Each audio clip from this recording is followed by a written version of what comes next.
पितृपक्ष पर विशेष प्रस्तुति। प्रश्न उत्तर। प्रश्न, क्या यह सत्य है कि श्री राम और माता सीता ने श्राद्ध पूजा की थी?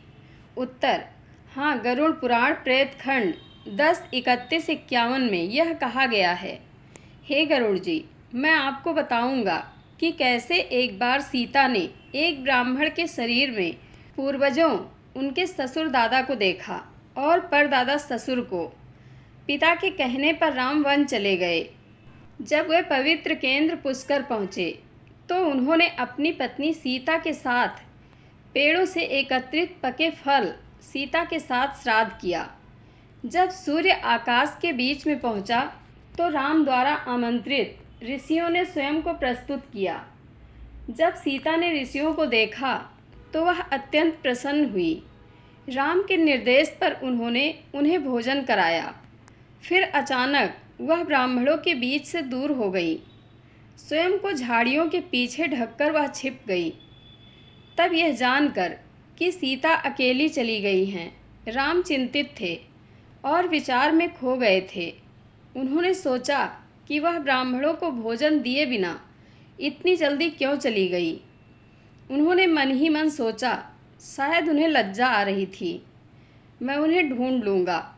ऐसा सोचकर उन्होंने स्वयं ब्राह्मणों को भोजन दिया। जब ब्राह्मण चले गए तो सीता लौट आई। तब श्री राम ने उनसे कहा, जब ऋषि यहाँ वन में आए तो आप क्यों चली गई? मुझे आपके अचानक चले जाने का कारण बताएं। तब माता सीता अपना चेहरा नीचे करके खड़ी हो गई। उनकी आंखों से बहते आंसुओं के साथ उन्होंने अपने ईश्वर से इस प्रकार बात की, भगवान सुनो, मैंने यहाँ एक चमत्कार देखा। मैंने तुम्हारे पिता को शाही पोशाक पहने ब्राह्मणों के सामने देखा। मैंने दो बुजुर्गों को एक जैसे वेश में देखा। तुम्हारे पिता को देखकर मैं उनके सामने से हट गई। छाल और खाल पहने हुए मैं उन्हें भोजन कैसे परोस सकती थी? मैं कैसे उन्हें घास के पात्र में भोजन दे सकती थी जिसमें दास भी नहीं खाते थे? मैं पसीने और गंदगी से भरी हुई उनके सामने कैसे जा सकती थी? उन्होंने मुझे पहले कभी उस दयनीय स्थिति में नहीं देखा था। मुझे लज्जा आ रही थी और मैं उनकी उपस्थिति से दूर हो गई। हे स्वामी, इस प्रकार हे गरुड़, मैंने आपको बताया कि सीता ने पूर्वजों को कैसे देखा। प्रश्न, पितरों को पानी कौन दे सकता है? उत्तर, जिसके पिता जीवित हों वह जीवित पितृक कहलाता है एवं उसके लिए पितृद्वार बंद होता है। अर्थात जिसके पिता मृत होते हैं उसका पितृद्वार खुल जाता है और तब तर्पण श्राद्ध करना चाहिए। प्रश्न, क्या श्री चैतन्य महाप्रभु ने श्राद्ध पूजा की थी?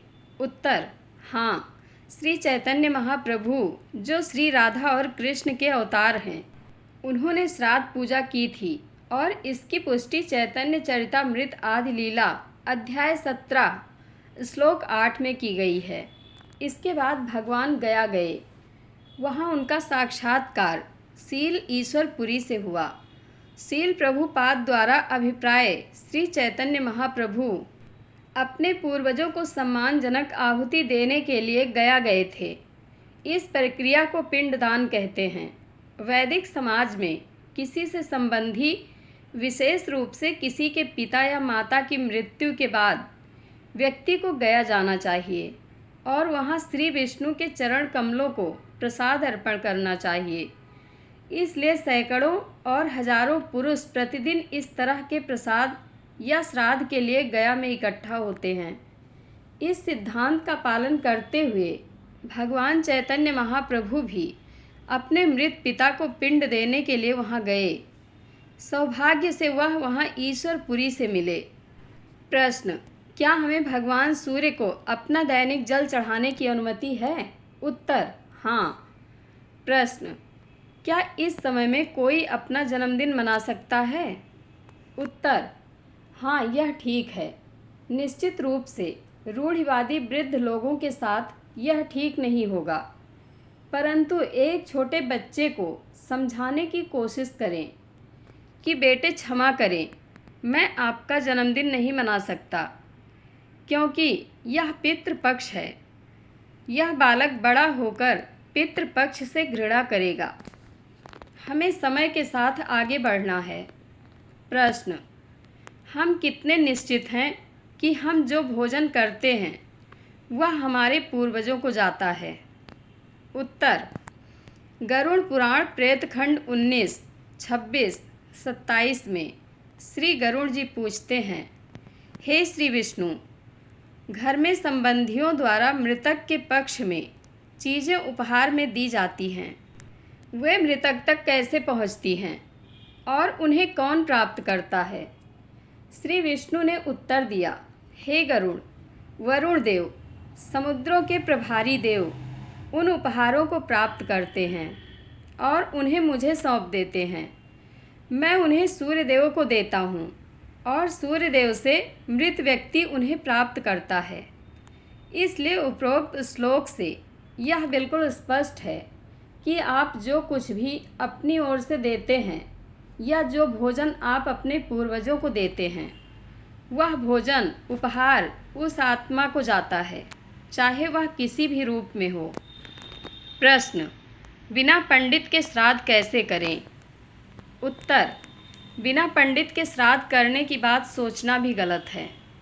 पितरों के लिए यदि श्राद्ध ना कर सकें तो विकल्प में भी ब्राह्मण भोजन ही बताया गया है। फिर श्राद्ध बिना ब्राह्मण के कैसे किया जा सकता है? जय श्री हरि विष्णु। आप लोगों को यह जानकारी कैसी लगी, कमेंट बॉक्स में अपनी राय अवश्य दें। धन्यवाद।